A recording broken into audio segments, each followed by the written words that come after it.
Today I'd like to talk to you about how we make decisions on what we want to frame and keep, perhaps, as in a piece that we've been working on. This is one of the beauties of working on paper, is that we don't have to be limited by the size of the paper, the dimensions of the paper. So we can actually work all over the paper if we want, and then go back in and find these great little spots that really work as compositions. These are some pieces that I created through a kind of series of, well, a mixed media process where I taped off a piece of water media paper and then basically threw a bunch of different techniques at it, including masking, using masking fluid to mask off areas that would be protected, pulling pure heavy body paint over the surface, doing some mark making, both with pen and also by transferring from wax paper, where I put heavy body paint on the wax paper with a brayer and then placed it face down almost like a transfer or a monoprint and then drew onto it. So these kinds of distressed lines were created that way. There's also some really bright spots of oil pastel. I love working with oil pastel. There's some printing with things that create some texture, as well as printing onto white tissue paper and then collaging the tissue paper onto the surface. It kind of creates a semi-transparent skin that is just another way of expressing the pattern on the surface.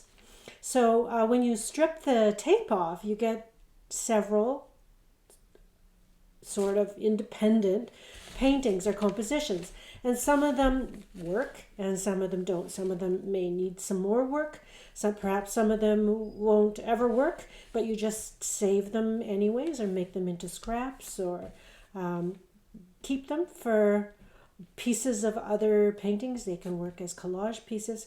Anyway, what I want to show you today is how we can go back into these compositions and maybe work on them a little bit, eventually trim them off and frame them simply with a mat board. So I do keep several pieces of mat paper, pre-made mats that I get at my local art store, like this. This is called a chai mat. It's a double white archival mat, so it's an acid-free mat.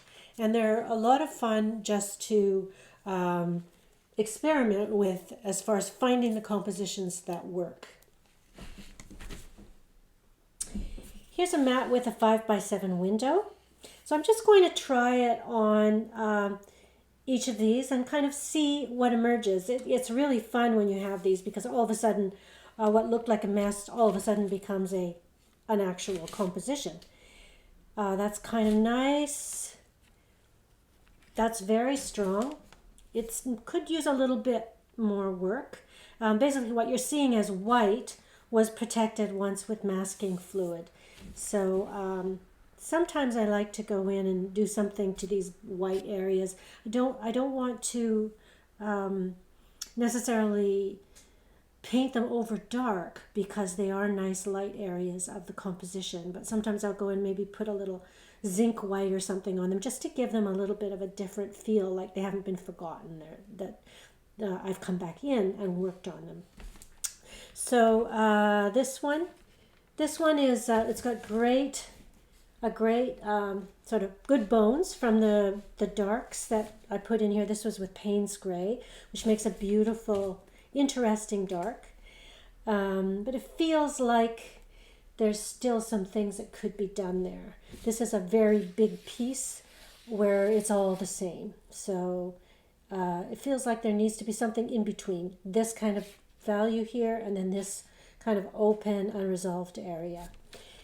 This is probably a bit working better as a composition. It's got a lot of different things going on, a good balance of light and dark, as well as some different expressions of our visual language. So for instance, here we get the visual language expressed in the same way all through here, which is kind of an articulated distress kind of surface background with the printed textural. I think this was a stencil, a piece of wallpaper, Anaglypta wallpaper that I printed onto that. But here it's kind of like we've got a few more expressions of that visual language going on. So we have the tissue paper that was printed with the stencil, and it's lying over. There's dark spots of red over light, and then dark spots of red over blue, and here it's lying over a pink. So we're already getting kind of three expressions of this stenciled area. We have different kinds of line here. This line was part of the Payne's Gray that I pulled over, but it had been protected underneath. Part of it had been protected underneath with white, so we only get a fragment of it there. But we get chunks of it here, and then some other line that I put on with felt pen there. So we get kind of different expressions of the visual language. And then here's some more line, which is light over dark, as opposed to dark over light. So we're kind of flipping the idea of line around. So that one I feel is kind of really satisfying. To me, the balance of light and dark and some middle values works really well.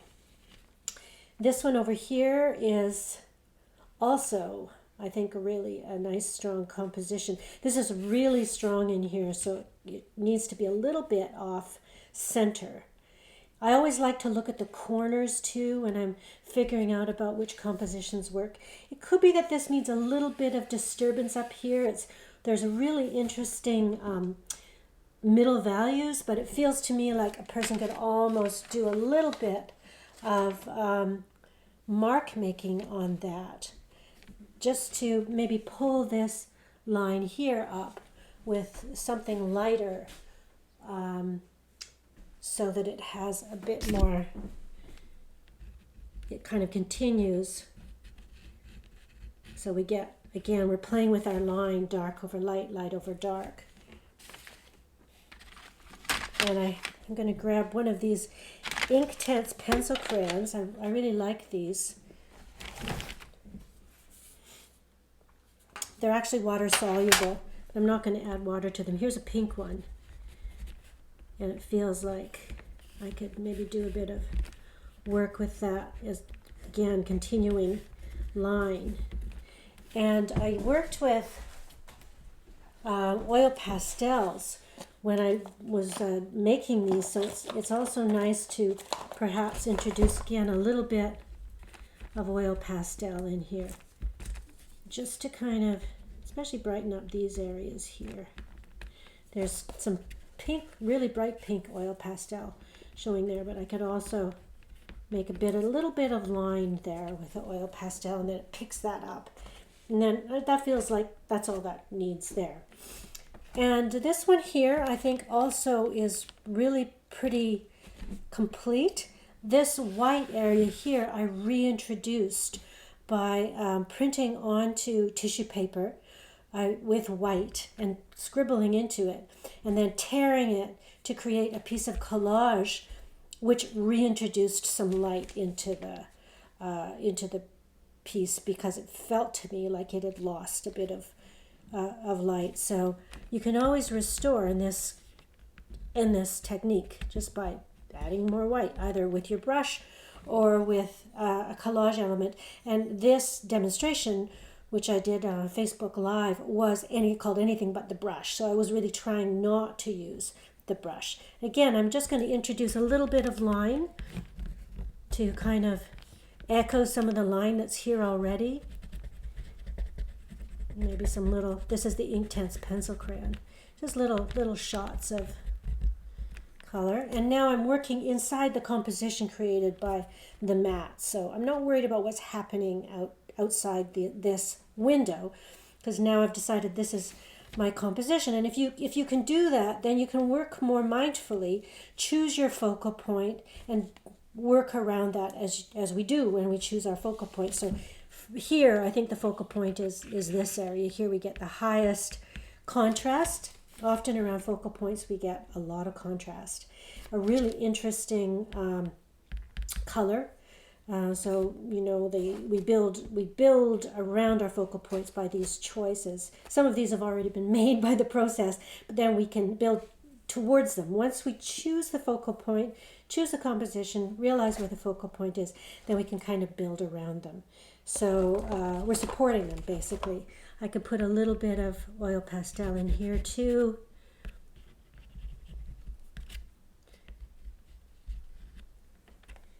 Maybe pick up that edge there. This is just intuitive work I'm doing, and there's no kind of right or wrong in it. It's just what I feel like doing.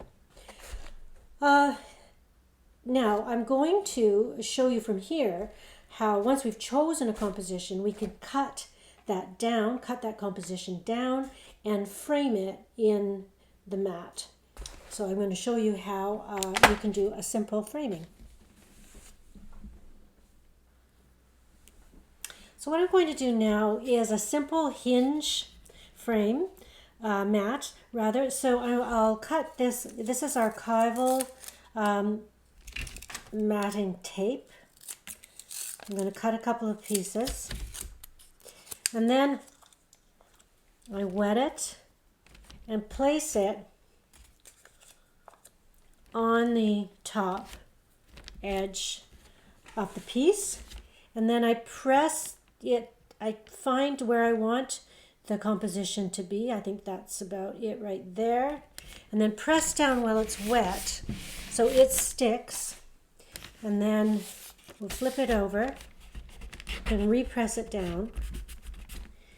And you can either cut a continuous piece that goes across that hinge, which I will do, or you can do, if it's a bigger piece, you can just do two cross pieces. And secure that hinge. So what you have is a piece that can hinge like this. And I was always taught that is all you need, because as things change with moisture levels, you do want them to be able to move a little bit so that they don't get fastened too tight and then create wrinkles. So that's that stage of framing. The other thing that you want to think about is a backing. So sometimes you can just cut an acid-free piece of paper and put that in behind your piece between the board that will back that and go inside the frame. I also have some acid-free mat board. I always have lots of pieces of mat board around my studio. So the other thing you can do is just cut yourself a piece of mat board, and then if it's acid-free, you don't have to have another piece of acid-free paper in between that and the frame.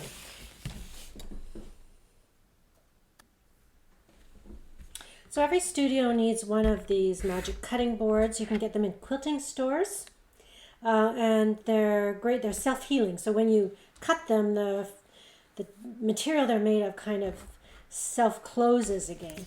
Anyway, big ruler, and they allow you to measure to make sure you're getting your cuts straight. And an X-Acto knife.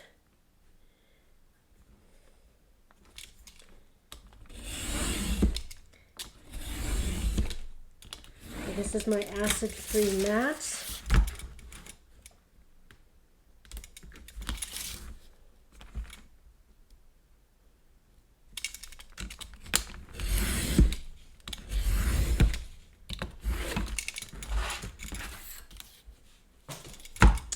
We back the painting with that. You can sign it if you like. And then always have a few just simple black frames around. You'll be amazed when you just pop a simple frame on that, how all of a sudden it is a piece of art. So, you know, have a few pieces of mat board, a few black frames around your studio. because I think they can really help you to see your work as the rest of the world could possibly see it.